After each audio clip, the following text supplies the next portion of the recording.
किए थे lens maker formula में। इसके बाद दो टॉपिक्स और हैं जो एनसीईआरटी ने नहीं दी। एक न्यूटन्स फॉर्मूला और न्यूटन्स फॉर्मूला के बाद एक डिस्प्लेसमेंट मेथड आता है। सो देखिए जरा न्यूटन्स फॉर्मूला क्या चीज है। अच्छा, ये दोनों चीजें एनसीईआरटी में नहीं है, बट डिस्प्लेसमेंट फॉर्मूला पर एक क्वेश्चन आखिर में एनसीईआरटी ने दिया हुआ है।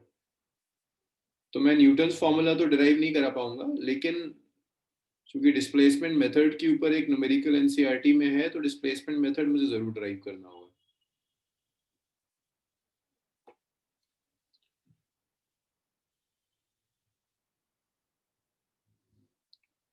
सो देखिए न्यूटन्स फॉर्मूला,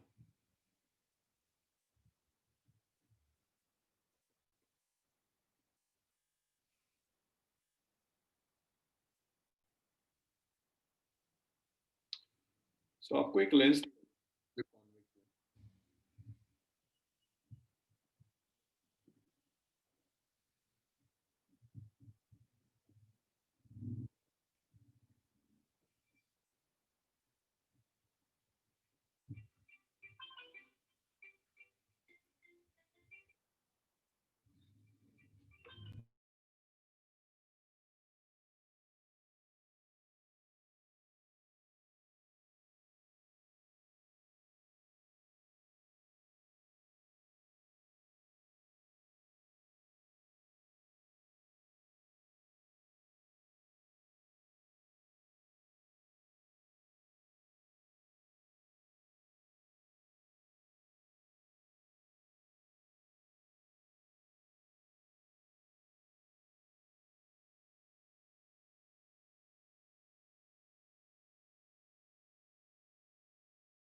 हाँ जी, first slide Newton's formula.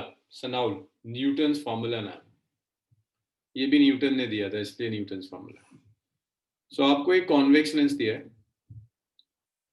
This is first focus of the convex lens, this is second focus of the convex lens. आपकी ऑब्जेक्ट यहां रखी है, इस ऑब्जेक्ट का फर्स्ट फोकस से जो सेपरेशन है दैट इज x1। कहीं इमेज बनती है, मान लीजिए यहां इमेज बन गई, ये ऑब्जेक्ट थी, रेज रिफ्रैक्ट हुई और यहां जाकर इमेज बन गई।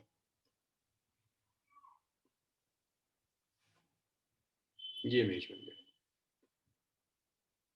और इस इमेज का सेकेंड फोकस से जो सेपरेशन है that separation is x2। Focal length आपको ये पता है कि फर्स्ट फोकल लेंथ और सेकेंड फोकल लेंथ में सिर्फ साइन कन्वेंशन में फर्क होता है, अदरवाइज वैल्यूज दोनों की सेम आती है, फर्स्ट फोकल लेंथ और second focal length.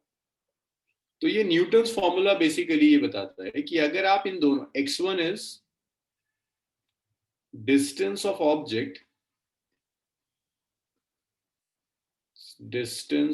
object from first focus, x2 is distance of image from second focus। First focus से ऑब्जेक्ट का distance is x1, second focus से इमेज का डिस्टेंस इज x2। तो अगर आप इन दोनों को मल्टीप्लाई कर दें तो ये x1 x2 f स्क्वायर के इक्वल आता है। मैं इसे प्रूफ नहीं कर रहा, लेकिन अगर आप में से कोई प्रूफ करना चाहता है इसे, तो देखिए ये ऑब्जेक्ट डिस्टेंस है। अगर आप इसे डिराइव करना चाहते हैं, प्रूफ करना चाहते हैं, तो ऑब्जेक्ट डिस्टेंस को आप लिख सकते हैं minus of f plus x1। Image distance f plus x2 हो जाएगा। लेंस फॉर्मूला लगा दीजिए, इसे आप सॉल्व कर लीजिए, आपको ये मिल जाएगा। ये सीबीएसई में नहीं है तो मैं सारे स्टेप्स नहीं लिख रहा, आपको ये रिजल्ट याद रहना चाहिए कि अगर वो आपको फर्स्ट फोकस और सेकेंड फोकस से ऑब्जेक्ट और इमेज का डिस्टेंस दे रहा है, तो जो फोकल लेंथ होगी वो दोनों डिस्टेंसेस को मल्टीप्लाई कर दो तो f स्क्वायर आ जाएगा। ये रिलेशन आएगा जिसको आप यूज कर सकते हैं। इतना लिख डालिए। इस पे क्वेश्चन तो ऐसा मुझे कुछ दिख नहीं रहा, इस पर एक न्यूमेरिक वो करेंगे, एक डिस्प्लेसमेंट मेथड और है, उसे भी डिस्कस करेंगे। इसमें कोई परेशानी है तो मुझे बताइए, बस यहीं से शुरू करा है।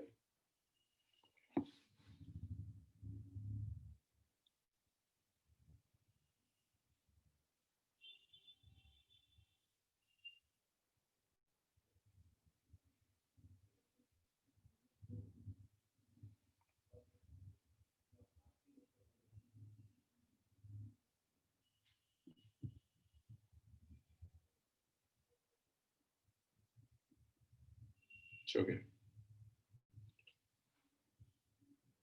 सब लिख चुके हैं? रब कर दूं इसको?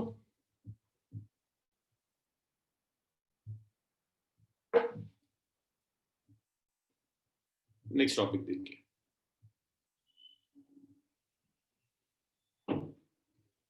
So the next is least possible distance. Least possible distance between object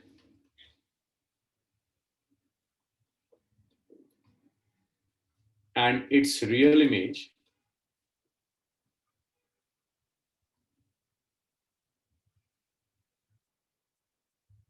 for convex lens. तो अगर आपने एक कॉन्वेक्स लेंस लिया हुआ है तो ऑब्जेक्ट और उसकी जो रियल इमेज होगी उसके बीच का मिनिमम डिस्टेंस आपसे पूछ लेता है। ये टॉपिक भी एनसीईआरटी में नहीं। सो मान लीजिए ये कॉन्वेक्स लेंस दिया,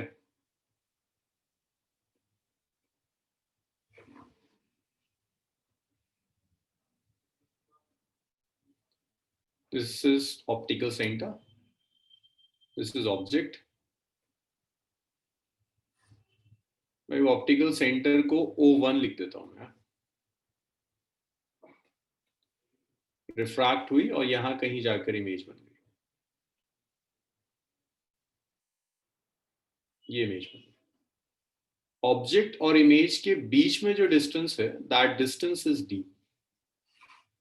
ऑब्जेक्ट और इसकी इमेज के बीच का जो डिस्टेंस होगा, ये ऑब्जेक्ट है, ये इमेज है, इनके बीच का distance is D. Focal length of the lens is F. तो बेसिकली आपको ये डिराइव करना है कि इस रियल इमेज के लिए फोकल लेंथ और डी में क्या रिलेशन होना चाहिए, डी की क्या वैल्यूज हो सकती हैं कि ऑब्जेक्ट की इमेज हमेशा रियल बने फॉर अ कॉन्वेक्स लेंस। सो मान लीजिए इस डिस्टेंस को मैं डी कह देता हूं, तो भाई बहुत नेचुरल है, ये डिस्टेंस आ जाए आपका डी माइनस एक्स। इसे आप कहते हैं ऑब्जेक्ट डिस्टेंस यू, तो ये आपका इमेज डिस्टेंस हो जाएगा D minus x. Lens formula में इसे अप्लाई कर दीजिए, 1/v minus 1/u is 1/f। Values रखनी शुरू कर दीजिए। v क्या है? v is image distance which is 1/d minus x, so it's 1/d minus x minus 1/u। भाई ऑब्जेक्ट डिस्टेंस इज x, तो 1/माइनस x। और कॉन्वेक्स लेंस है तो फोकल लेंथ पॉजिटिव होगी। ये आ गया 1/d minus x plus 1/x is equal to 1/f। LCM ले लीजिए, कुछ क्वाड्रेटिक जैसा बनता हुआ दिखेगा। सो देखिए x एलसीएम आ गया, क्या बच गया? d माइनस एक्स आ गया, तो ये आ गया x plus d minus X is 1/f। It's d by x को d से मल्टीप्लाई कर दीजिए, it's xd minus X square is 1/f। इसको इधर मल्टीप्लाई कर दीजिए, so it's f into D, it's xd minus X square. Left में ले आइए, so this is X square minus x D plus F D is equal to 0। तो अगर आप इसे क्वाड्रेटिक इक्वेशन मान लो, this is a quadratic equation, A x square plus B x plus C equal to 0। अब एक बात बताइएगा जरा मुझे, इतना तो अलजेब्रा था तो मैंने कर दिया, आपसे कुछ नहीं पूछा। अब आप मुझे बताएं, क्या ऐसा हो सकता है, इमेजिनरी नंबर सब जानते हैं ना भाई, नंबर दो तरह के होते हैं, एक रियल और एक इमेजिनरी। इमेजिनरी नंबर में आयोटा आने लगता है, like under root of -1 is iota. आपकी रियल लाइफ रियल नंबर से होती है। रियल नंबर्स जो रैशनल इरैशनल दोनों मिलकर रियल नंबर्स बनाते हैं। सो एक बात बताओ, जो ऑब्जेक्ट और इमेज डिस्टेंस होगा वो हमेशा रियल नंबर होगा। ऑब्जेक्ट डिस्टेंस और इमेज डिस्टेंस इमेजिनरी नहीं हो सकता। इमेजिनरी तो बता ही रहा है कि रियल लाइफ में इमेजिनरी चीजें नहीं होंगी। आपका ऑब्जेक्ट डिस्टेंस और image distance should be a real number. तो यहां से अगर मैं डिस्क्रिप ये कंडीशन है ax² plus bx plus c equal to 0, quadratic equation में एक कंडीशन होती थी जो बताती थी कि रूट्स रियल होंगी या वर्चुअल होंगी। बता सकते हो मुझे क्या कंडीशन थी? क्वाड्रेटिक इक्वेशन में एक कंडीशन होती थी जिससे पता चलता था कि रूट्स रियल होंगी या वर्चुअल होंगी। ये क्लास 10th में सिखा दिया जाता है। हाँ, कंडीशन थी कि जो डिस्क्रिमिनेट होता है that should be greater than 0। तो कई आंसर्स आ गए। जुनैद का सही है, मोटब सही बता रहा है, शाहिद, जुहैब, सईद, तौहीद, सोयदा, धावल लेस देन नहीं ग्रेटर देन, जाहिद, आसिफ, अमन। कंडीशन ये थी कि b² -4ac should be greater than और इक्वल टू 0। कि रियल रूट्स के लिए आपका b² -4ac ग्रेटर देन और इक्वल टू 0 होना चाहिए। तो यहां देखिए b की जगह क्या है -d, c की जगह क्या है fd। तो अगर आप लिखेंगे तो ये आ जाएगा d² -4fd is greater than और इक्वल टू 0। तो आप इसे ऐसे लिख सकते हैं, इसको राइट में ले जाइए, इज ग्रेटर देन और इक्वल टू 4fd। तो जरा यहां लिख रहा हूं, मेरे पास ना स्पेस नहीं है बहुत ज्यादा, तो इसको ऐसे लिख सकते हैं 4fd इज लेस देन और इक्वल टू d²। तो आप ऐसे लिख सकते हो f इज लेस देन और इक्वल टू d/4, कि जो फोकल लेंथ होगी वो लेस देन और इक्वल टू d/4 होगी, where d is this distance between, या ऐसे लिख दो। ये कंडीशंस आ गई आपकी, या आप d निकाल दो। अगर आप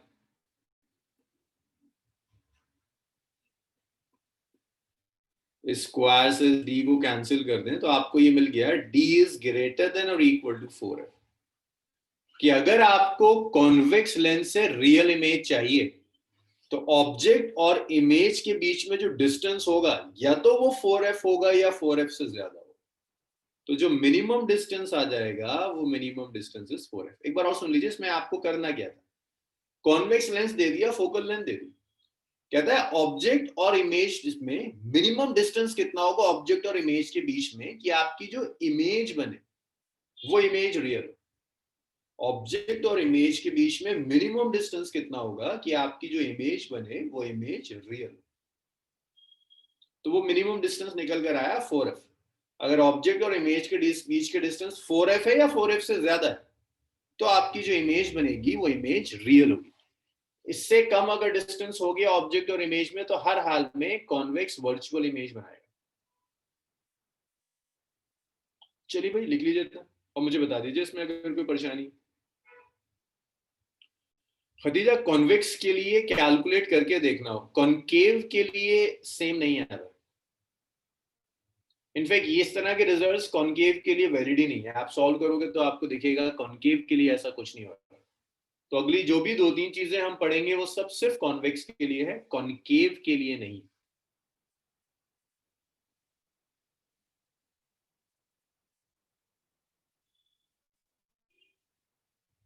ये आपके एंट्रेंसेस के लिए बड़ी काम की चीज है कि मिनिमम डिस्टेंस 4f होगा या उससे ज्यादा होगा।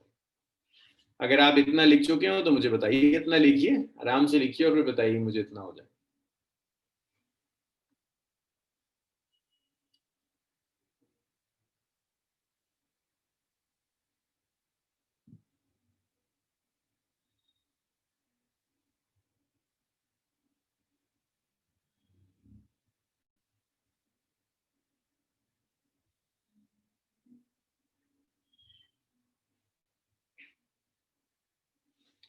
भाई सब लिख चुके हैं क्या? रब कर दूं?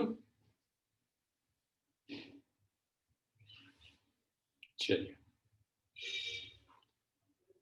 इसको फिर मैं रब करता हूं।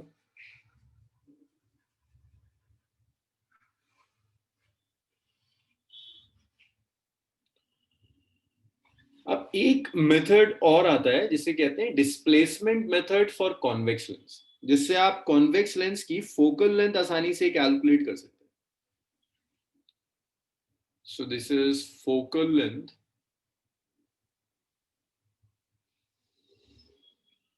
ऑफ कॉन्वेक्स लेंस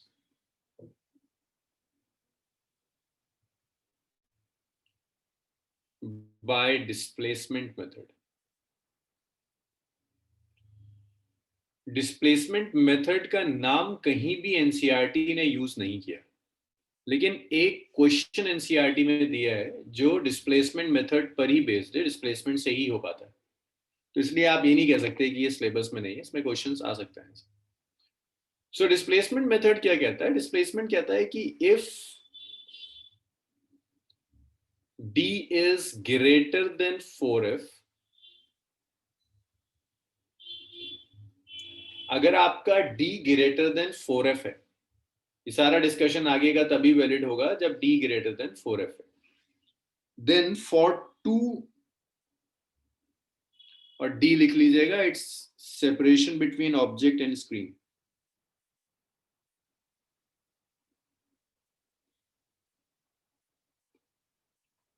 रे डायग्राम वही है जो पहले मैंने ड्रॉ किया था.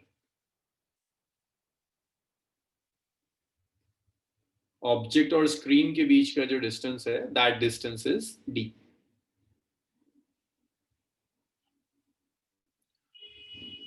तो कहता है there are two positions of object, two positions of object for which image is obtained on screen.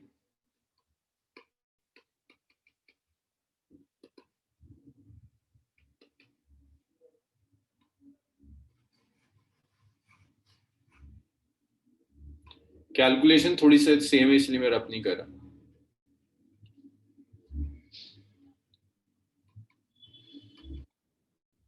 Image is obtain on screen से इसका मतलब सिर्फ इतना है कि ऑब्जेक्ट की दो पोजीशंस हो सकती हैं जिसके लिए इमेज डिस्टेंस सेम होगा. लाइक मैं ऑब्जेक्ट को यहां रखूं कुछ डिस्टेंस पर और यहां रखूं किसी और डिस्टेंस पर, तो दो पोजीशंस ऐसी हो सकती हैं कि आपको इमेज एक ही जगह मिले. यहां इमेज मिले जिससे मैं स्क्रीन गया. तो ये लैब में प्रैक्टिकल्स होते थे. इस साल तो कोई प्रैक्टिकल हुआ नहीं होगा आपके, कि आप ऑब्जेक्ट को दो अलग अलग जगह रखते हैं, लेंस लिया, पहले ऑब्जेक्ट को एक जगह रखा, इमेज देखिए आपने स्क्रीन पर आ रही है या नहीं आ रही, फिर आपने ऑब्जेक्ट को दूसरी जगह सेट किया, इमेज आपको वहीं चाहिए. तो वो जो दो डिस्टेंस आ जाएंगे, उन दो डिस्टेंस को यूज कर हम फोकल लेंथ कैलकुलेट कर सकते हैं. और ऑब्जेक्ट और इमेज के बीच का जो डिस्टेंस होगा, दैट डिस्टेंस इज डी. इस डिस्टेंस को आप डी कहो. तो इसे सॉल्व करने के लिए स्टार्टिंग तो ऐसी है कि यार ऑब्जेक्ट डिस्टेंस -x होगा, इमेज डिस्टेंस d-x होगा. तो यहां से आपने सॉल्व कर कराकर क्वाड्रेटिक इक्वेशन बना ली.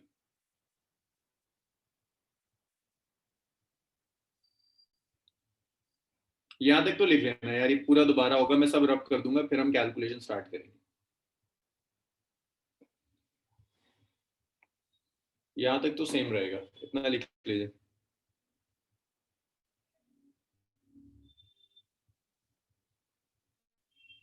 इसकी रूट्स निकाल कर दिखाओगे मुझे, एक्स की वैल्यूज क्या आएंगी? रूट्स निकालना जरा इसकी.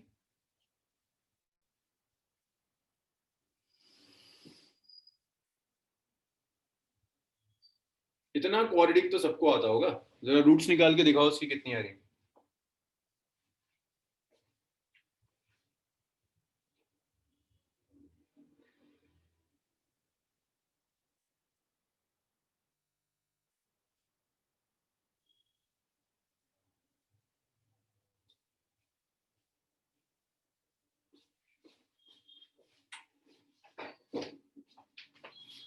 क्वाड्रेटिक सॉल्व कीजिए और बताइए मुझे क्या वैल्यूज आ रही है.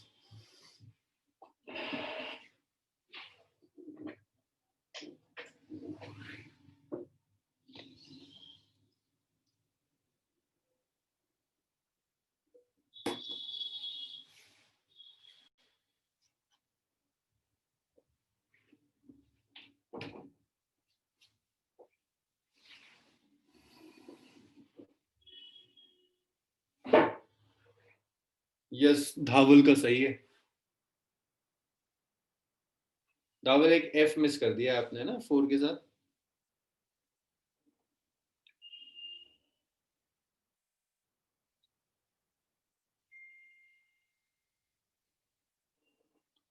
और एक धावल आपने शुरू में नेगेटिव साइन में गलती कर दी। हाँ, इसका आपका सही आ रहा है। एक धावल का सही है, अस्का का सही है, अमीन का सही आ रहा है।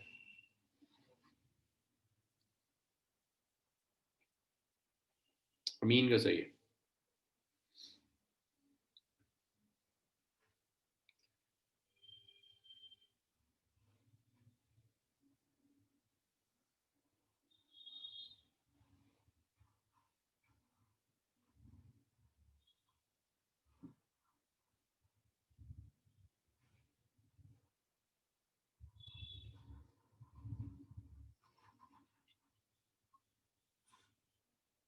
चलिए मैं इस सबको रब कर रहा हूँ। हाँ, ये पूरा मैं रब कर रहा हूँ।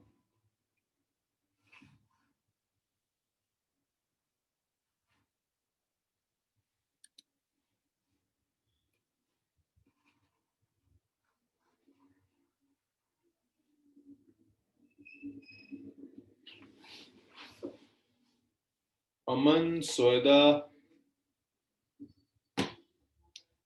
अमन नेगेटिव आना चाहिए, सही है। सादिया, ठीक है, सादिया का भी ठीक है। ठीक है मुतायरा, ठीक है। खैस, मोटअप सही आ रहा है। नहीं फैज, तुम कुछ गड़बड़ कर रहे हो। अरे देखो, तो सीधी सीधी सी चीज है, क्वाड्रेटिक इक्वेशन ही तो है। X square minus x D plus F D is equal to 0। आप स्टैंडर्ड इक्वेशन से कंपेयर करोगे तो a x square plus B x plus C equal to 0। तो यहाँ x हो जाएगा minus b plus minus root over B square minus 4ac divided by 2a। So ये x आ गया माइनस बी, तो b की जगह देखिए माइनस डी है, plus minus root over B square which is D square minus 4ac। A 1 है, c कितना है एफ डी डिवाइडेड बाई 2। तो ये x की भाई दो वैल्यूज आ जाएंगी, d plus minus root over D square minus 4fd/2। ज्यादातर लोगों का आ गया था। हाँ भी, कोई परेशानी तो नहीं है इसमें किसी को?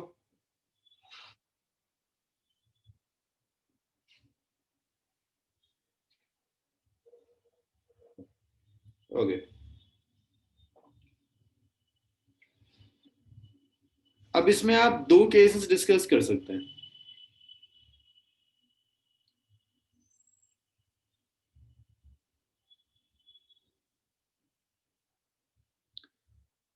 पहला, अगर d लेस देन 4f हो जाए, मीन्स ये नेगेटिव हो जाए।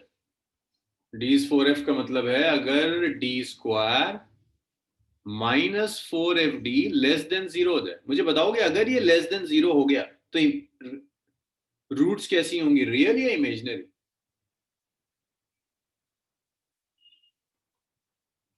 Value of x will be imaginary.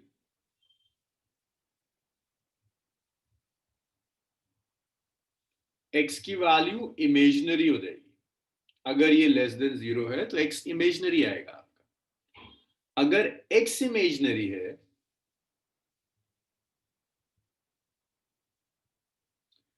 That means no position of object. Object की कोई पोजीशन नहीं आने वाली। रेशम, नीतीश, आप दोनों सॉल्व नहीं कर रहे हैं बिल्कुल भी, कोई आंसर नहीं दिखता मुझे।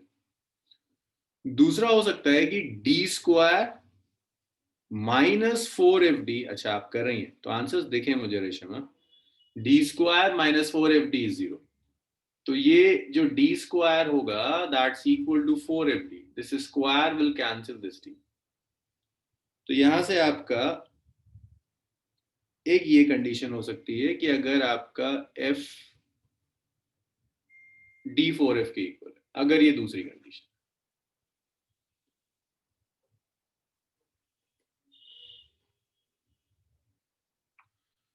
तो आपकी x की कितनी वैल्यूज होंगी, बताएंगे मुझे x की कितनी वैल्यूज आएंगी? यहां से एक वैल्यू आएगी which is d plus 0/2, x की एक value I which is d/2. So only one position of object.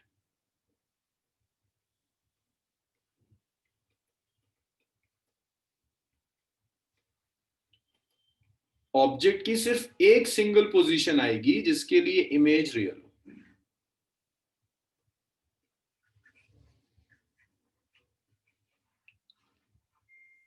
इसके बाद नेक्स्ट आता है केस 3, सबसे इंपॉर्टेंट केस. अगर D square -4fd greater than 0 हो गया, that means d greater than 4f हो गया. अगर d ग्रेटर देन 4f हो गया तो x की दो वैल्यूज होंगी जो आपने यहां निकाली है सबने.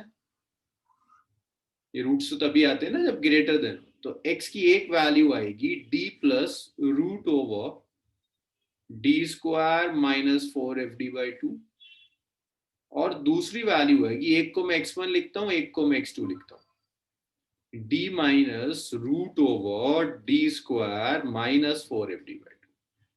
मीन्स ये ऑब्जेक्ट की वो दो पोजीशंस होंगी जिन दो पोजीशंस के लिए इमेज एक ही जगह मिलेगी, इमेज पोजीशन चेंज नहीं होने वाली. यहां तक बताइए, क्लियर है?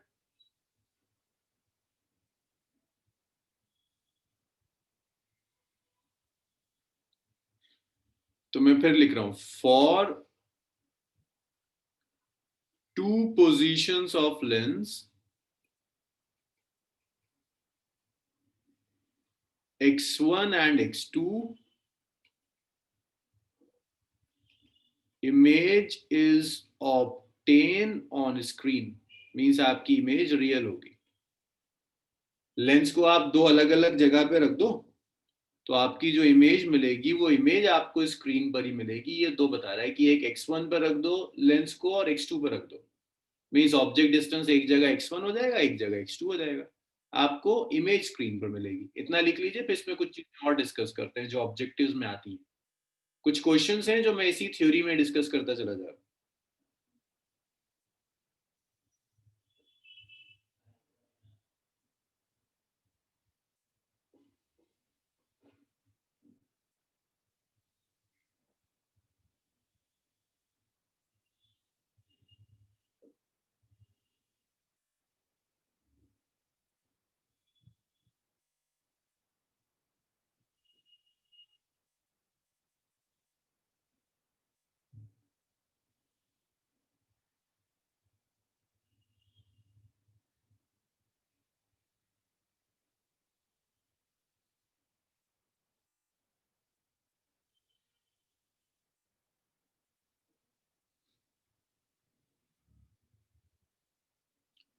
रब कर दूं इस पूरे को, फिर इसमें कुछ डिस्कशंस और हैं. इसका एक तो ड्रॉ करके दिखाऊंगी इसका मतलब क्या है.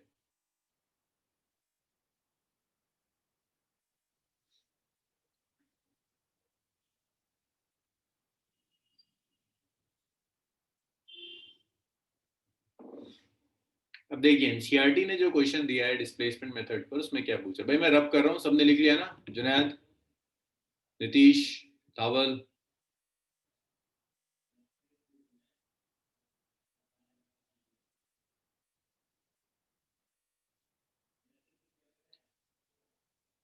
चलो मैं इसको रब कर रहा हूँ. नेक्स्ट देखिए. तो इसका मतलब सिर्फ ये है कि आपने ये लेंस की दो पोजीशंस ली. ये फर्स्ट पोजीशन है लेंस की,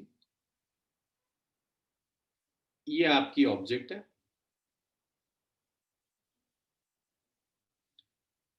यहां पर मैंने ऑब्जेक्ट उठा के रख दी. This is your object. This distance is x1. यहां स्क्रीन है. स्क्रीन पर आपको इमेज मिल रही. This is your image distance v. मैंने लेंस की पोजीशन चेंज कर दी, यहां कर दिया. भाई ऑब्जेक्ट डिस्टेंस तो चेंज हो गया विद रिस्पेक्ट टू इमेज, तो ऑब्जेक्ट डिस्टेंस चेंज हो गया x2. लेकिन इमेज अब भी स्क्रीन पर ही मिलेगी, तो ये इमेज डिस्टेंस हो जाएगा विच इज v2. ये मतलब है डिस्प्लेसमेंट मेथड का। लेंस को आपने डिस्प्लेस कर दिया, यहां रखा यहां रख दिया, या ऑब्जेक्ट की आपने दो पोजीशंस ले ली, इक्वलेंट है। इमेज आपको स्क्रीन पर मिलेगी, इमेज कहीं नहीं हिल रही, इसे आप डिस्प्लेसमेंट मेथड कहते हैं। अब एनसीईआरटी में जो प्रॉब्लम है वो लेंस की इन दोनों पोजीशंस के बीच का सेपरेशन दिया हुआ है। उसने x दिया हुआ है, x is distance between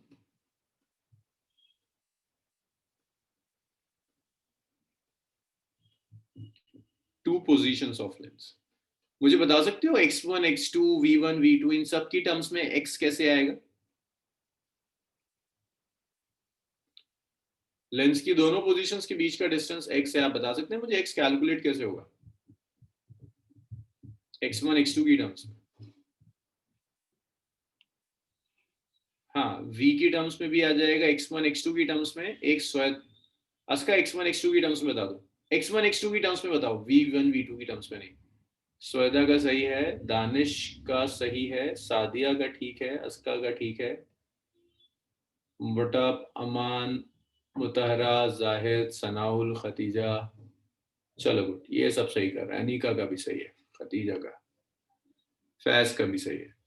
तो ये जो x होगा ये x है सिंपली x2 माइनस x1। अब आप एक काम कीजिए, x2 हमने कैलकुलेट किया था, x1 हमने कैलकुलेट किया था, मुझे सब्ट्रैक्ट करके बता दीजिए x की वैल्यू कितनी आ रही है। दोनों सब्ट्रैक्ट कीजिए, मुझे बताइए सब्ट्रैक्ट करने के बाद x की वैल्यू कितनी आ रही है।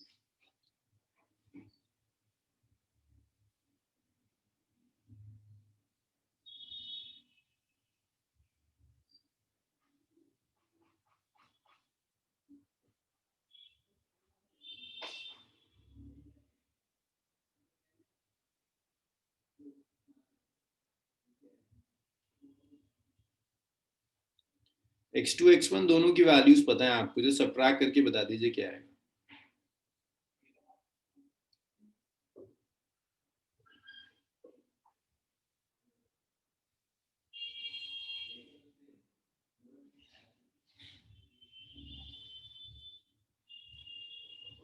अरे नहीं सादिया, x2 और x1 दोनों की वैल्यूज अलग हैं, सब्ट्रैक्ट करके जो आप लिख रही हैं थोड़ा ना आ जाएगा।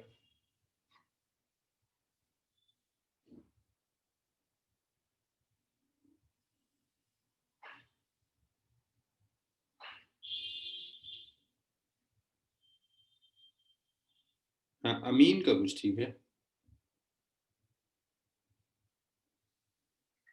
अस्का का ठीक है, अमीन ठीक कर रहा है, मुतहरा का ठीक है, सौदा माइनस साइन सौदा बस गलत आ रहा है आपका, धावल, हाँ धावल टू तो कैंसिल हो जाएगा ना, टू कैंसिल हो जाएगा। नीतीश, रेशम, अनिका, नहीं खदीजा आप गलत सब्ट्रैक्ट कर रही हैं, चेक कीजिए आप साइन में गड़बड़ कर रही हैं, तीन टर्म नहीं दो टर्म्स हैं। सादिया आपका बस एक नेगेटिव साइन गलत आ रहा है, बाकी सब सही है। सनाउल आपका बिल्कुल सही आ रहा है। सनफ आयशा आपका भी एक नेगेटिव साइन में गड़बड़ है, आप लोग ना नेगेटिव साइन नहीं कंसीडर कर रहे हो ढंग से, बाकी सही है सनफ आपका। सो देखिए x है x2 माइनस x1, x2 है half d plus root over d square minus 4fd minus half d minus root over d square minus 4fd। So देखिए आप यहां से हाफ कॉमन ले लीजिए, ये आ जाएगा d plus root over D square minus 4fd minus D plus root over D square minus 4fd। So ये d से d चला गया, x आ गया आपका 1/2 जी। अच्छा इसीलिए आपका सादिया का पड़ा रहा था, डी स्क्वायर माइनस 4fd। आप जब कैंसिल करेंगे तो देखिए 2 से 2 कैंसिल हो जाएगा, x आ जाएगा it's root over D square minus 4fd।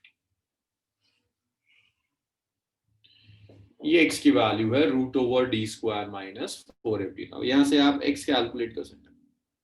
तो एनसीईआरटी में जो न्यूमेरिकल दिया है उसमें एक्स दिया है उसने, दोनों पोजीशंस के बीच का डिफरेंस, डी दिया है उसने, एफ पूछा है।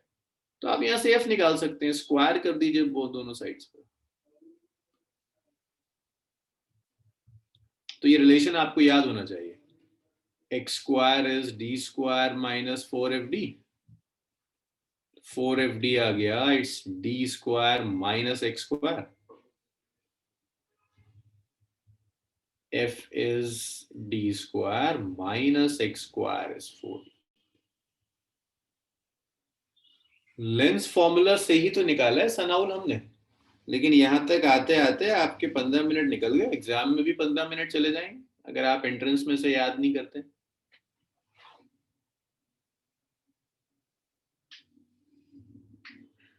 निकाला तो हमने सब लेंस फॉर्मूले से ही है, बट्स लेंदी। तो अगर ये याद है तो आप टाइम थोड़ा सा बचा लेंगे, D square minus X square by 4। एक काम और करिए, मुझे जरा ना इमेज डिस्टेंस कैलकुलेट करके दिखाइए इसी में। ये सब क्वेश्चंस हैं जो मैं लिखता जा रहा हूं। इमेज डिस्टेंस for corresponding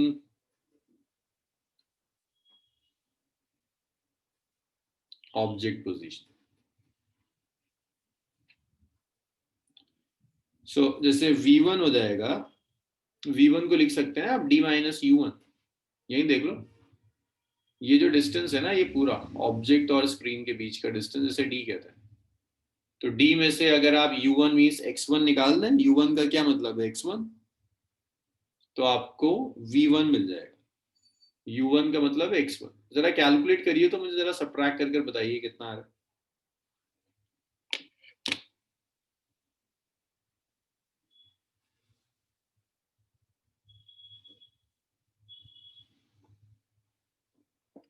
भाई ये सब ऑब्जेक्टिव्स हैं, करके देखिए जरा v1 कितना है, करिए इतना सॉल्व और बताइए मुझे।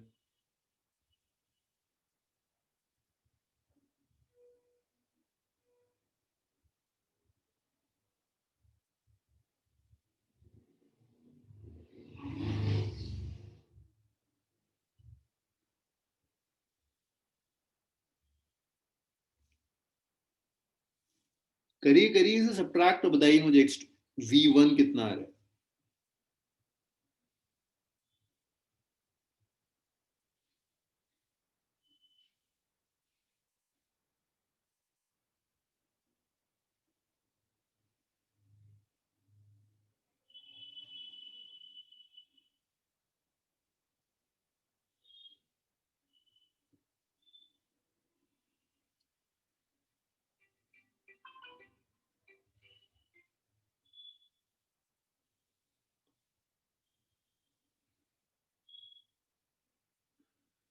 उसका कुछ, हाँ आसिफ का सही आ रहा है। भाई जो आंसर आ रहा है ना वो x1 x2 का कुछ कॉम्बिनेशन आएगा, उसकी टर्म्स में लेके चलना। फैज का सही आ रहा है। जो भी आंसर आएगा उसे x1 या x2 या x1 x2 के कॉम्बिनेशन में लिखने की कोशिश करना।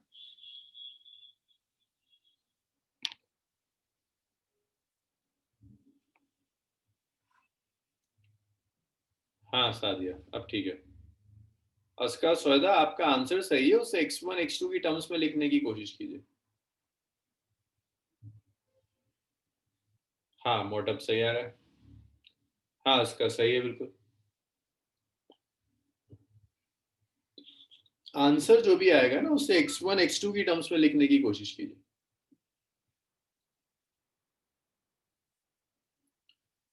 तो देखिए v आ गया d माइनस x1। x1 हमने अभी थोड़ी देर पहले ही कैलकुलेट किया, x1 और x2 की वैल्यूज कैलकुलेट की थी है ना। आप x1 की वैल्यू रख दीजिए। तो जब आप x1 रखोगे, x1 is half d minus root over d square minus 480। तो देखिए d minus half d is d by 2 minus it's half पूरे में था, minus it's root over d square minus 450 by 2। सुबह ये आ गया आपका d minus √d² minus 4f/2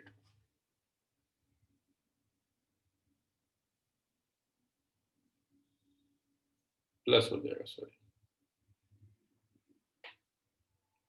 तो ये तो x2 आ गया। सो आपका जो v1 है, that v1 is equal to x2। देखिए डिस्कशंस आपके स्कूल एग्जाम्स में नहीं आते।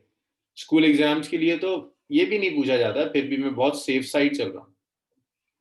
x1 में माइनस था ना, ये x1 मैंने प्लस लिया था।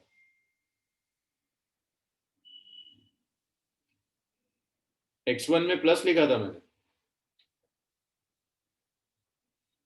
अच्छा चलिए, इसे प्लस लिख दीजिए।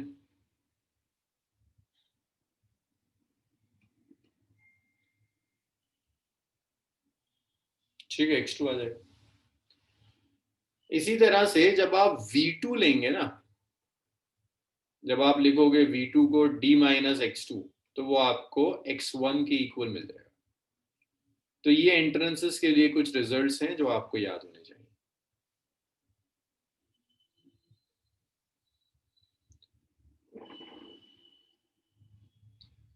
जरा इसको देखो, क्या मैं v1 को u2 लिख दूं? v1 x2 के इक्वल आया ना जो u2 था, v2 x1 के इक्वल आया जो u1 था। ऐसे ना, x1 बेसिकली था कि ऑब्जेक्ट डिस्टेंस फर्स्ट लेंस के लिए।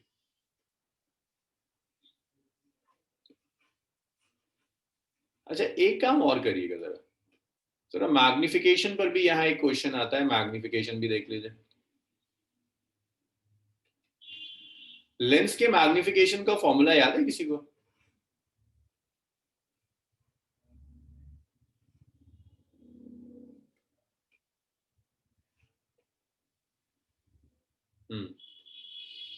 Magnification m1, it's v1 by u1।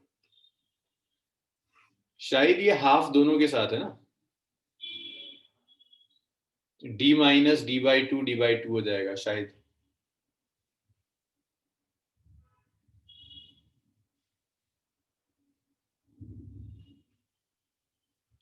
m2 is v2 by u2।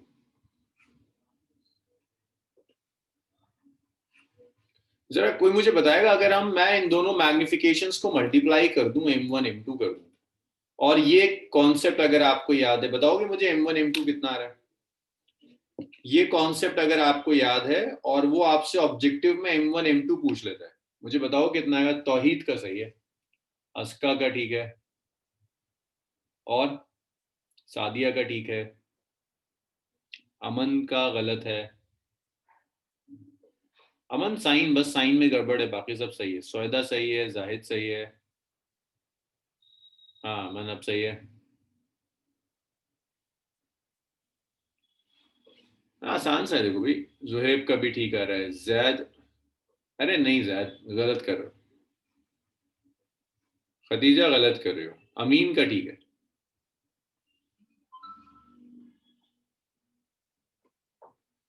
सो ये आ गया v2u2 multiplied by v1 by u1। अब मैंने यहाँ लिखा था कि v1 u2 के इक्वल है, तो v1 की जगह u2 लिख दो, v2 u1 के इक्वल है।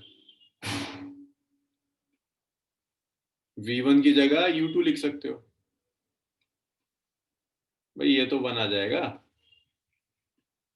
जैद क्या गड़बड़ कर रहे हो? हाँ, मुतहरा का सही है। v2 कितना था? u1 के इक्वल। v1 कितना था? u2 के इक्वल।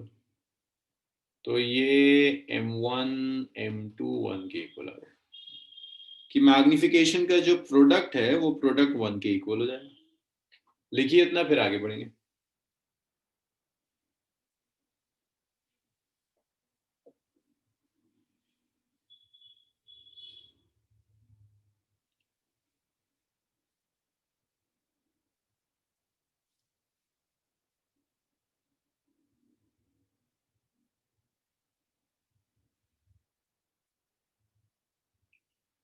तो देखिए, इसके ऊपर एनसीईआरटी में जो प्रॉब्लम गिवन है, मतलब ये कुछ ऑब्जेक्टिव्स थे जो मैंने इसी में कवर कर दिए। अब एक प्रॉब्लम है एनसीईआरटी में इसके ऊपर।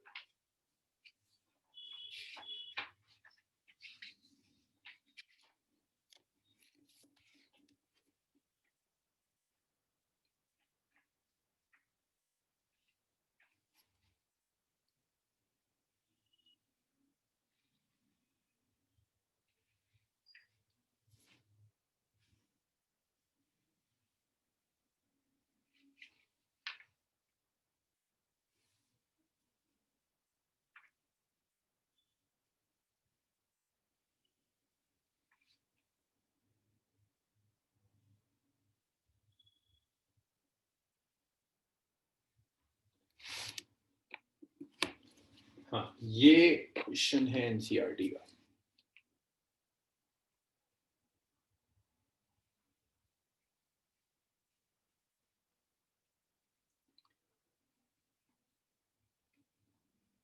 A screen is placed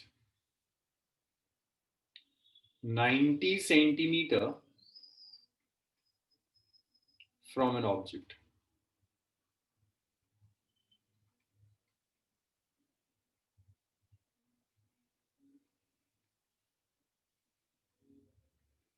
Image of object on screen is formed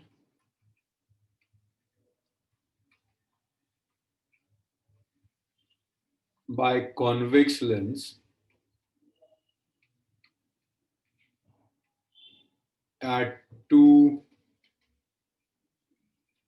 different locations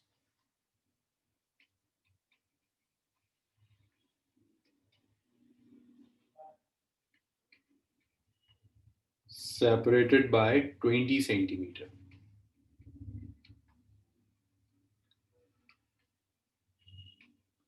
Calculate focal length of lens. करिए जरा जल्दी से कैलकुलेट करिए, बताइए कितना आ रहा है।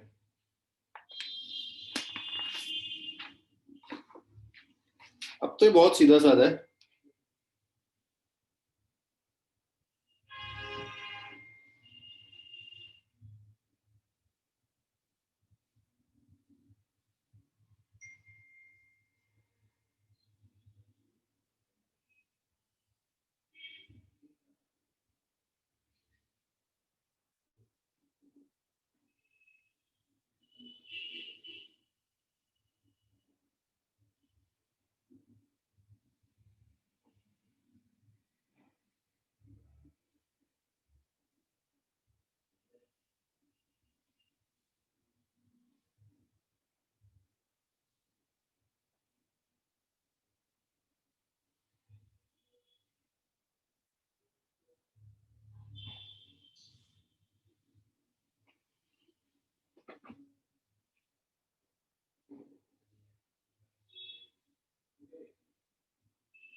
फैज का आंसर सही है।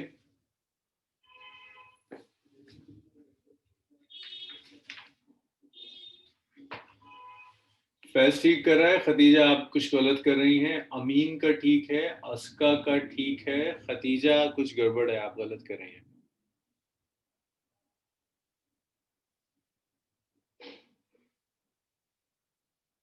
जाहिद कुछ गड़बड़ है यार, अभी तो फॉर्मूला लिखा अब भी नहीं हो रहा। सादिया कुछ गड़बड़ है। अच्छा ठीक है, हाँ जाहिद ठीक है, बस तुम्हारा कोई डेसिमल प्लेस में इशू है। सौदा ठीक है आपका, जाहिद ठीक है आपका, आप डेसिमल प्लेस शायद आप राउंड ऑफ कर रहे हैं। जाहिद का ठीक है, ठीक है जाहिद बिल्कुल सही आ रहा है। अमानत ठीक है, सनाउल गलत है।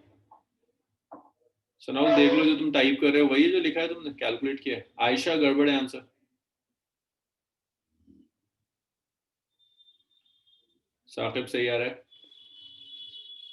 देखिए आपको चाहिए क्या, फोकल लेंथ। फोकल लेंथ में रिलेशन अभी तो लिखा था d² minus x² bye 4d। Zuhaib सही है आंसर। तो देखो डी क्या होता है, दोनों लेंसेज के बीच का सेपरेशन, सॉरी डी होता है ऑब्जेक्ट और स्क्रीन के बीच का सेपरेशन 90 सेंटीमीटर है। नहीं खदीजा, अब भी गलत है, जोहेब का सही है। एक्स देखिए, दोनों लेंसेज के बीच का सेपरेशन है 20 सेंटीमीटर। तो ये ऐसा है, दो लेंस है, लेंस की दो पोजीशंस है, they are separated by 20 centimetre. Yes, कैस्पल सही आ रहा है आपका, मोटअप सही है। ये स्क्रीन है आपकी, ये 90 सेंटीमीटर का डिस्टेंस है। ठीक है मोटअप, अलीजा ठीक है आंसर। तो जब आप वैल्यू रखेंगे, it's 90 square minus 20 square by 4 into 90. So that's 8100 minus 400 by 360. ये आ जाएगा 21.4 सेंटीमीटर। सो ये फोकल लेंथ है आपके लेंस की।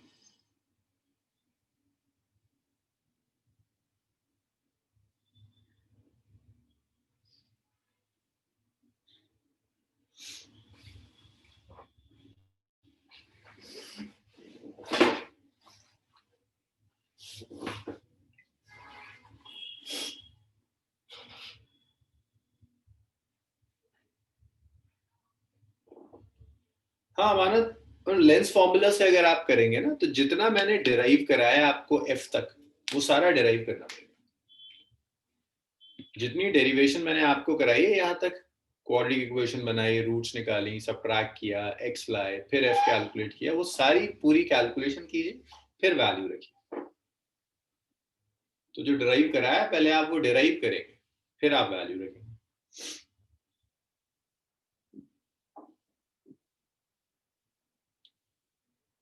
तो ये क्वेश्चन इसीलिए बोर्ड्स में मैंने कभी नहीं देखा, स्कूल, क्योंकि बोर्ड्स में जब पेपर बनता है तो बहुत सोच समझ के बनता है, उसे अंदाजा है कि ये क्वेश्चन, ये थ्योरी नहीं है एनसीईआरटी के अंदर, तो नहीं देता। बट स्कूल एग्जाम्स में अक्सर टीचर्स नहीं देखते हैं, ध्यान ही नहीं देते कि ये रिलेशन आया कहाँ से, वो दे देते हैं क्वेश्चन, इसलिए करा दिया कि स्कूल एग्जाम में शायद मिल जाए। बोर्ड्स में नहीं होते इसके चांसेस। रब कर दूं मैं इसे?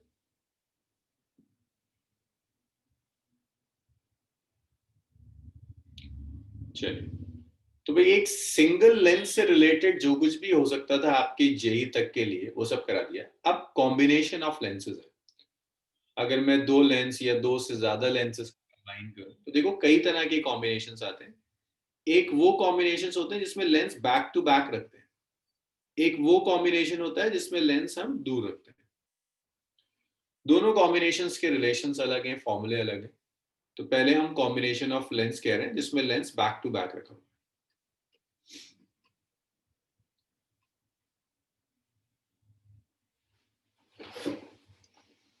अच्छा शायद वॉल्यूम ठीक हो जाएगी, मैं ही शायद हल्के बोल रहा हूँ, वॉल्यूम ठीक हो जाएगी, मैं जोर से बोल रहा हूँ। तो देखिए कॉम्बिनेशन ऑफ लेंस में पहले हम वो केस करेंगे जिसमें बैक टू बैक आएगा, लेंस रखे हुए होंगे। कॉम्बिनेशन ऑफ लेंस में एनसीईआरटी में क्वेश्चंस दिए हैं, बट ये सेक्शन सीबीएसई से एक साल पहले सिलेबस से हट चुका है। बट मैं नहीं कहता कि आप इसे स्किप कीजिए, इजी सी चीज है, आनी चाहिए आपको, उसको ऐसे मान के चलिए कि आपके सिलेबस का पार्ट है। तो कॉम्बिनेशन ऑफ लेंस में क्या होगा, से you have a number of lenses, convex है,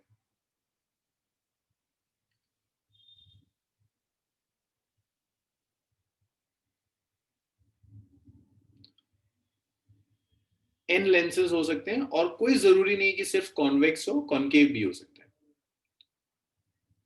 पहले का ऑप्टिकल सेंटर, दूसरे का ऑप्टिकल सेंटर, पहले की फोकल लेंथ f1, दूसरे की फोकल लेंथ f2, तीसरे की f3, nth की fn।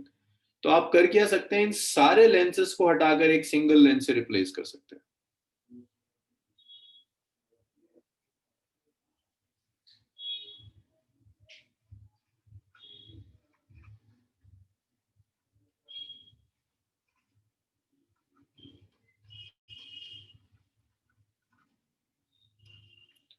By an equivalent lens,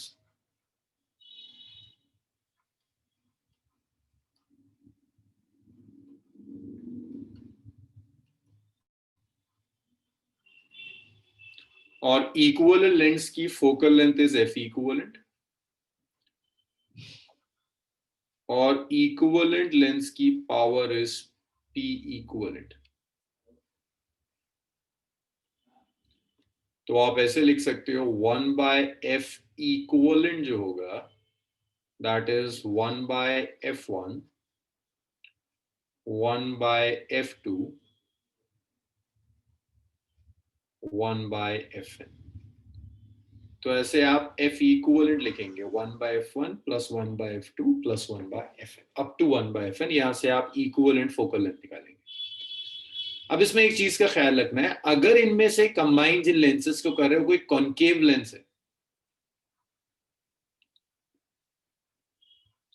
concave lens की फोकल लेंथ नेगेटिव होती है, तो आप f नेगेटिव साइन के साथ यूज कीजिए।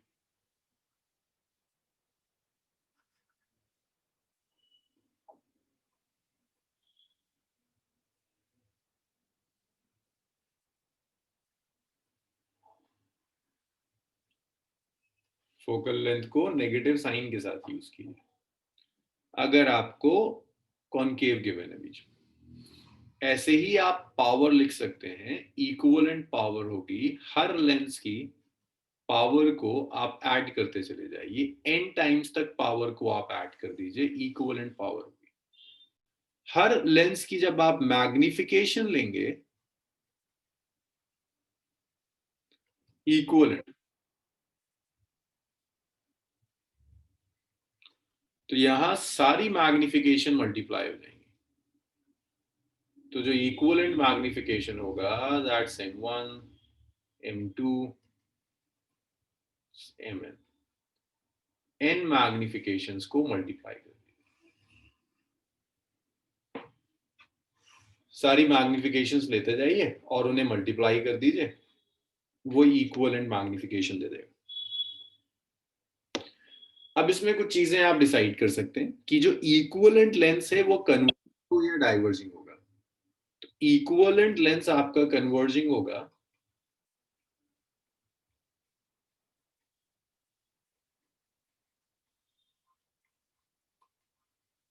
if f equivalent is positive,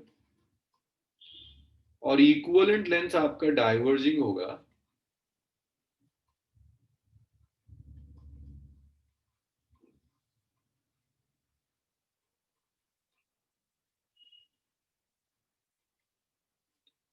अगर f इक्विवेलेंट नेगेटिव। तो ये कॉम्बिनेशन ऑफ लेंस के लिए इतना लिख लीजिए।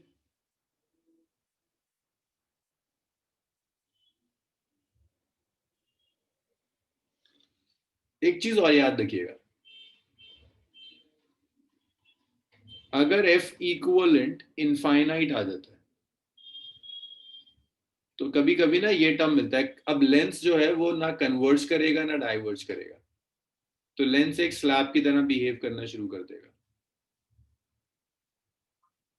ये कभी कभी आपको दिख जाएगा, एक कॉन्वेक्स दे दिया, उतनी वैल्यू का कॉन्केव दे दिया, आपने एफ निकाला, इनफाइनाइट आ गया, स्लैब ग्लास स्लैब की तरह बिहेव करेगा। इतना लिखो, इस पर एक न्यूमेरिकल करते हैं।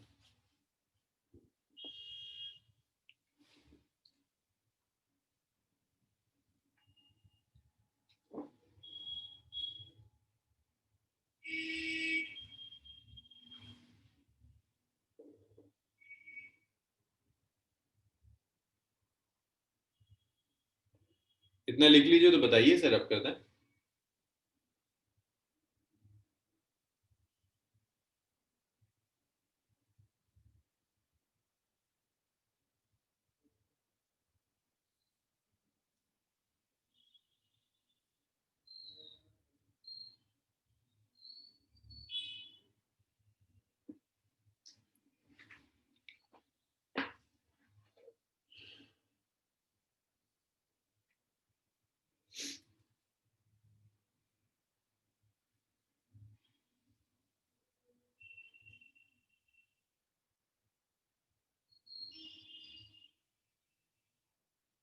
चलिए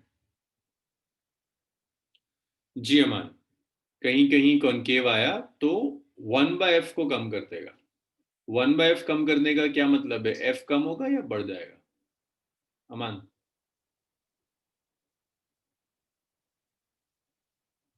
1/f दिख रहा है ना आपको? तो कहीं कहीं नेगेटिव आएगा। हाँ जी, 1/f कम कर देगा, f बढ़ जाएगा।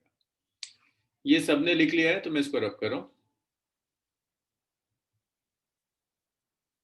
नहीं सनाउल, ये सारे ना थिन लेंसेज हैं। सब कुछ थिन लेंसेज हैं। तो एफ इक्वलेंट भी थिन लेंस ही होगा। थिक लेंस के लिए यार हम कुछ नहीं करते, सब थिन लेंसेज है। कंबाइन करने के बाद भी जो बनेगा वो भी थिन लेंस लेंगे, थिकनेस नहीं कंसीडर कर।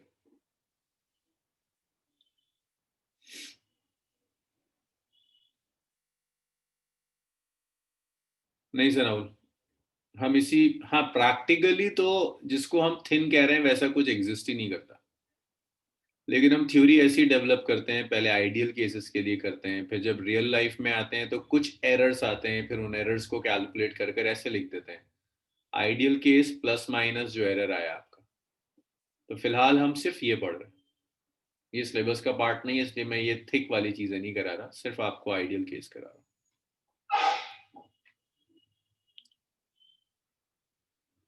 अच्छा, इसमें एक क्वेश्चन दिया है, जरा आप लोग मुझे करके दिखाइए।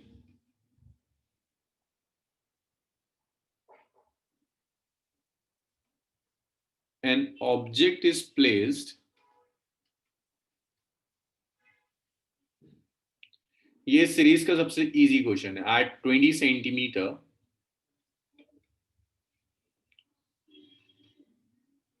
from combination of two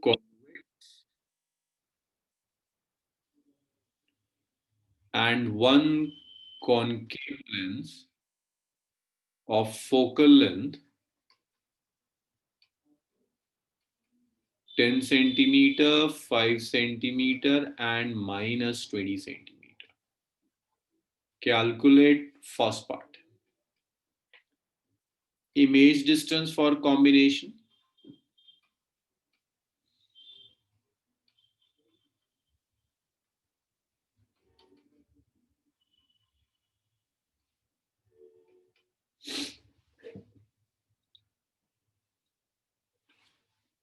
combination के लिए इमेज डिस्टेंस चाहिए और टोटल मैग्निफिकेशन चाहिए।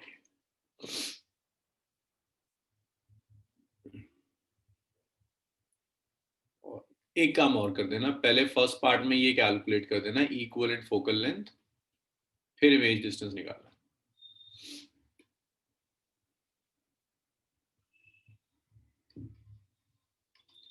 करिए जरा, सॉल्व कीजिए।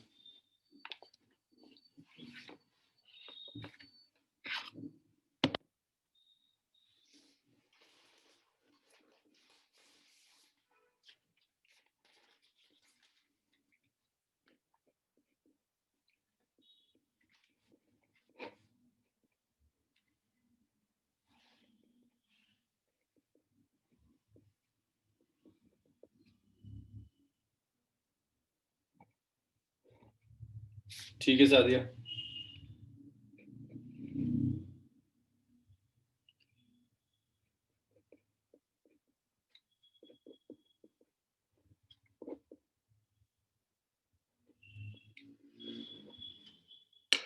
सादिया का आंसर सही है।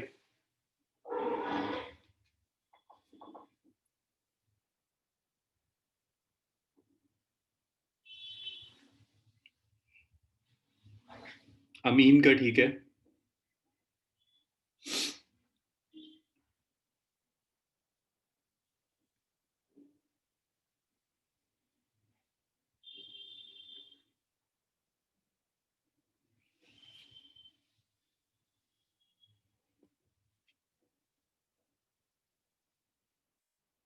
फरदा ठीक है।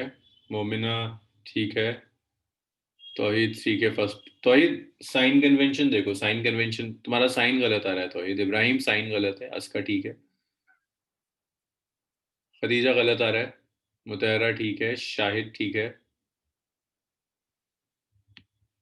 दानिश ठीक है, सनाउल ठीक है, जोहेब दोनों पार्ट्स ठीक है।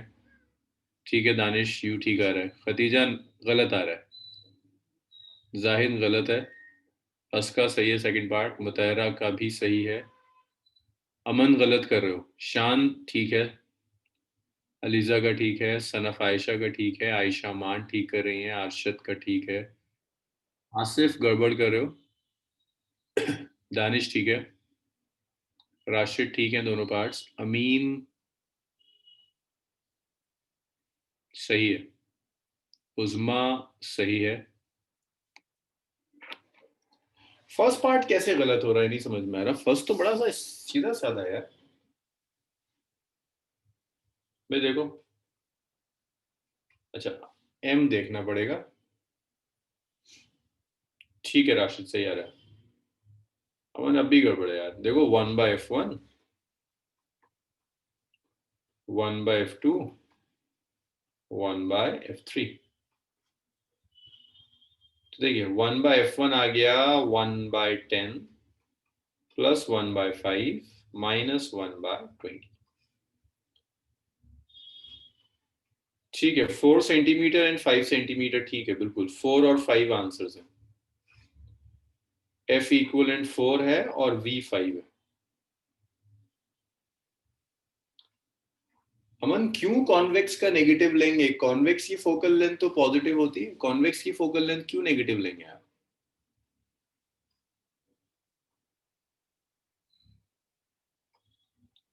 5/20। कॉन्वेक्स की फोकल लेंथ पॉजिटिव है, कॉनकेव की नेगेटिव।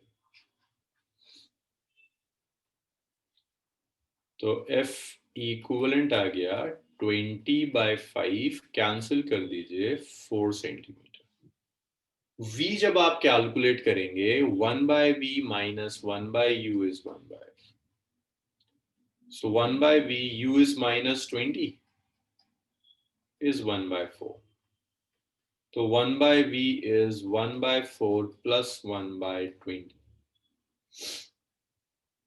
तो 1/v is, देखिए एलसीएम 20 आ जाएगा।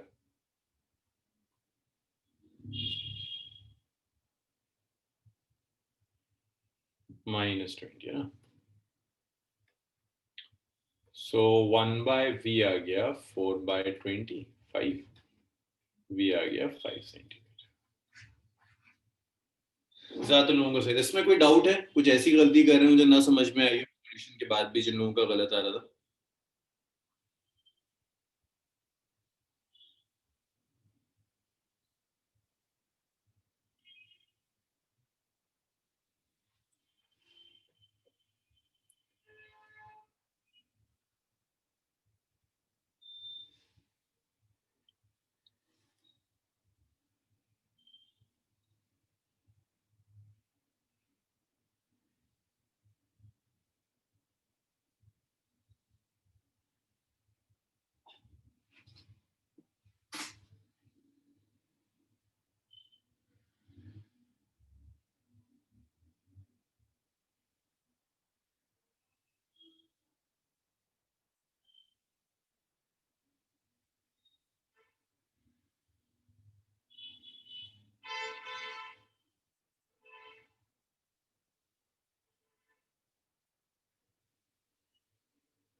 चलिए इसको रब करते हैं।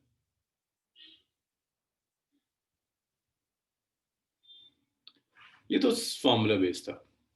अब अक्सर कॉम्बिनेशन ऑफ लेंस पे जो क्वेश्चंस आएंगे उसमें आपको लेंस मेकर फॉर्मूला भी साथ साथ अप्लाई करना होगा। देखिए जरा क्वेश्चन समझिएगा।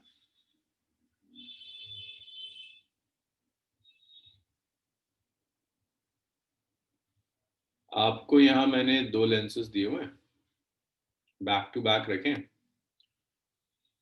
और इन दोनों लेंस के बीच में जो जगह थी ना वहां भी मैंने कुछ लिक्विड भर दिया। तो अब ये दो नहीं 3 लेंसेज हो गए। हर सरफेस का रेडियस ऑफ कर्वेचर आपको आर दिया हुआ है। सबका रेडियस ऑफ कर्वेचर आर। अब ये ग्लास है, रिफ्रैक्टिव इंडेक्स 1.5। ये भी ग्लास है, ये वाटर है, रिफ्रैक्टिव इंडेक्स 4/3, ये एयर है और ये एयर। आर नहीं गिवन, आर की ही टर्म्स में आंसर चाहिए। वो कहता है कैलकुलेट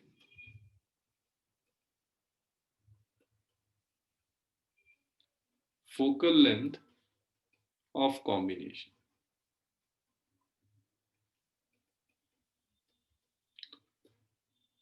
अब अगर आप इसे बिल्कुल स्फेरिकल रिफ्रैक्ट, देखो लेंस मेकर फॉर्मूला तो आप यूज नहीं कर सकते क्योंकि यहाँ मीडियम अलग है, यहाँ मीडियम अलग है, यहाँ मीडियम अलग है, यहाँ मीडियम अलग है।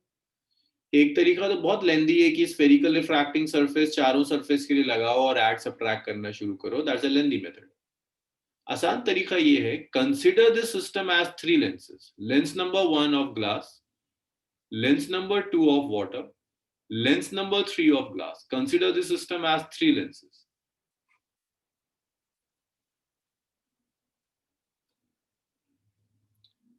Consider this system as three lenses.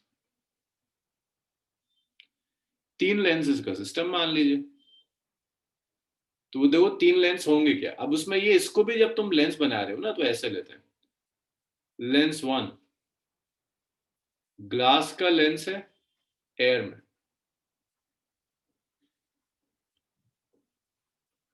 Lens 2 glass का लेंस है एयर में, नो सॉरी लेंस 2 ग्लास का नहीं है, वाटर का लेंस है इन एयर में।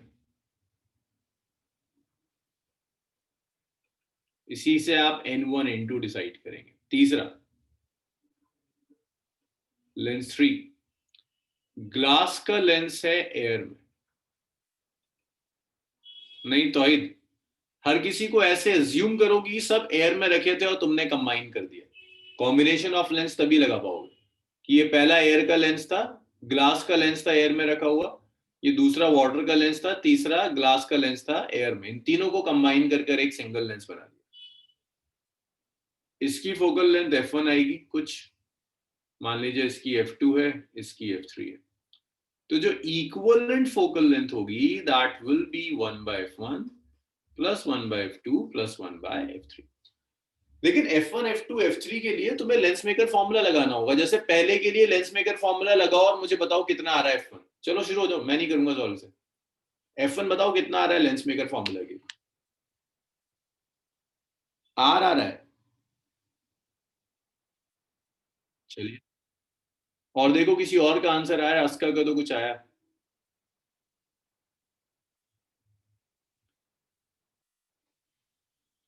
जाहिद का भी आ रहा है,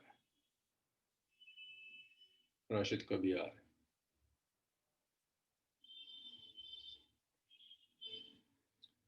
तो देखिए अगर किसी को नहीं समझ में आया, पहले मैं लेंस 1 सॉल्व कर रहा हूं। लेंस मेकर फॉर्मूला लगाएंगे, 1/f1 इज N2/N1 - 1। चलो गुड, सबका एक ही आंसर आ रहा है, मतलब ठीक ही होगा, गलती के चांसेस कम।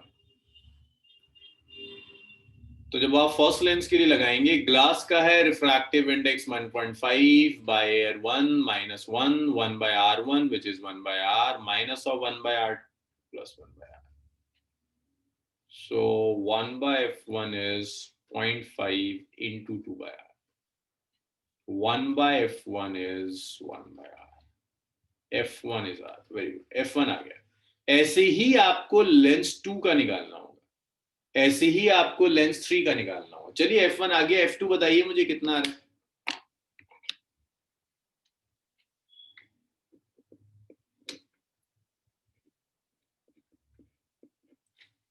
ठीक है इसका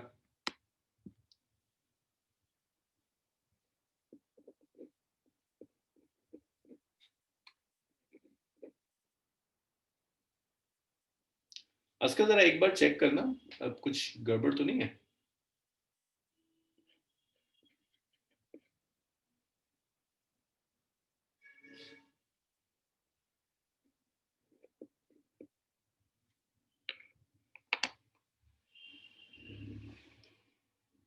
अच्छा ठीक है ठीक है ठीक है, उसका का ठीक है, राशिद का ठीक है, दानिश आप कुछ गड़बड़ कर रहे हैं, खदीजा आप गड़बड़ कर रही हैं, सादिया आप भी गड़बड़ कर रही हैं, जाहिद का ठीक है, साइन गलत है, मोमिना आपका गलत है, मोटब आप भी गलत कर रहे हैं, तौहीद आप भी गलत कर रहे हैं, शान आपका ठीक है लेकिन साइन गलत है आपका।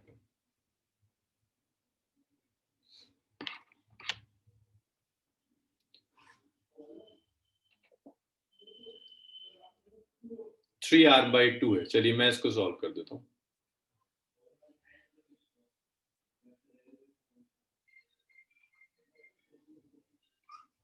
तो जब आप लेंस 2 लोगे तो देखो लेंस 2 में आप कैसे लिखेंगे इसे, 1/f2 इज n2/n1 -1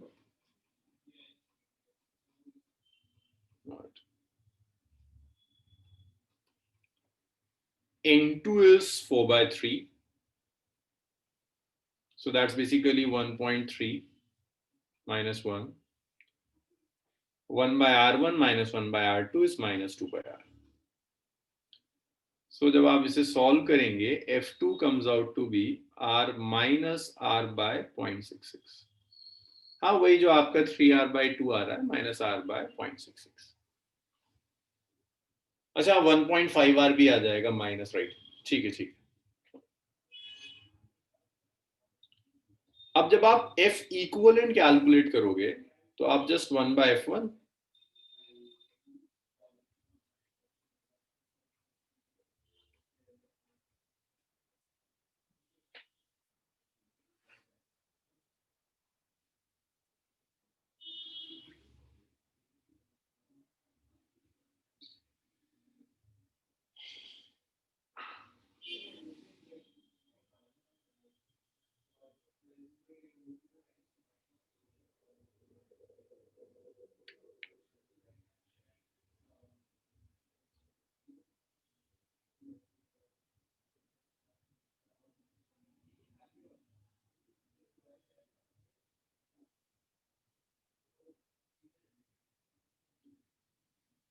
चलिए इसके बाद 3r/4 आ जाएगा, राइट।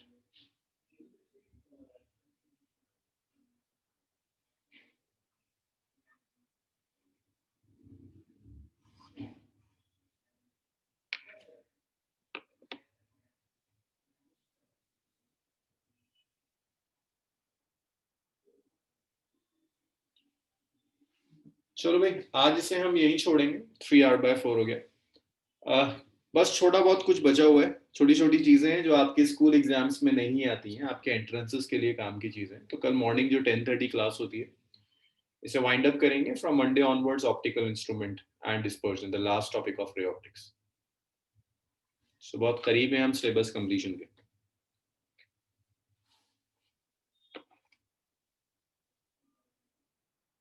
चलिए इसको मैं यहीं छोड़ रहा हूँ, कल